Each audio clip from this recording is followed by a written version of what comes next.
Jungle. Investasi merupakan upaya mengelola dana agar menghasilkan keuntungan jangka panjang.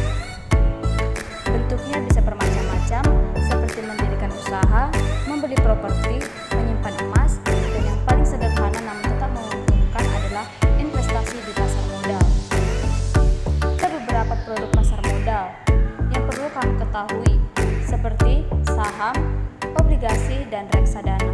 Apa sih bedanya? Saham adalah bukti bagian kepemilikan atas suatu perusahaan. Jika kamu membeli sebuah saham perusahaan, kamu telah menjadi salah satu pemilik perusahaan tersebut dan berhak atas penghasilan serta kekayaan. Saham memiliki keunggulan berupa capital gain, yaitu keuntungan yang didapatkan saat harga jual saham lebih tinggi daripada harga beli.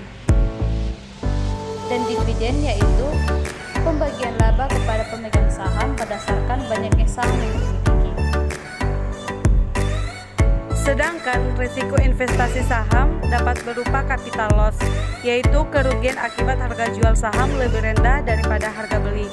Dan risiko likuidasi, yaitu perusahaan yang dimiliki dinyatakan bangkrut. Dan produk pasar modal yang kedua adalah obligasi.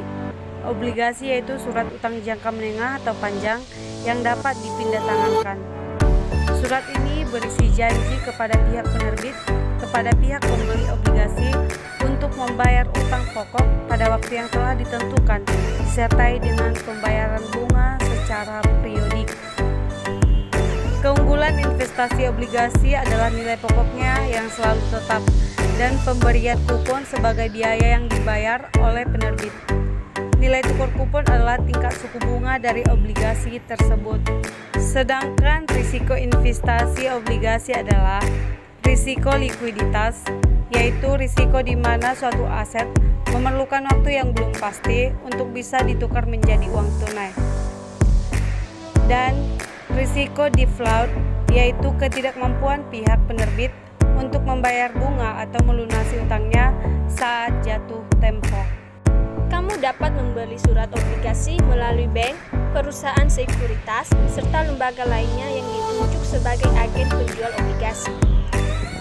Saat ini, sudah banyak produk obligasi pemerintah untuk investor retail. Minimal pembeliannya hanya Rp1 juta dan secara umum maksimal pembeliannya adalah Rp3 miliar. Produk ini jauh lebih terjangkau dibandingkan obligasi yang diterbitkan oleh perusahaan yang secara umum minimal pembeliannya adalah Rp10 miliar. Produk pasar modal yang ketiga adalah reksadana.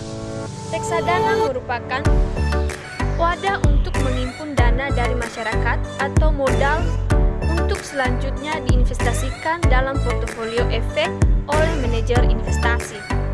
Keunggulan investasi reksadana adalah kenaikan nilai aktiva bersih atau NAB, yaitu nilai yang menggambarkan total kekayaan bersih reksadana setiap harinya. Tentu semua investasi ada kelebihan dan kekurangannya, tapi soal keuntungan sudah terbukti bahwa investasi di pasar modal secara jangka panjang menguntungkan. Gampang kan? Ternyata investasi di pasar modal itu sederhana tapi powerful. Yuk investasi sekarang!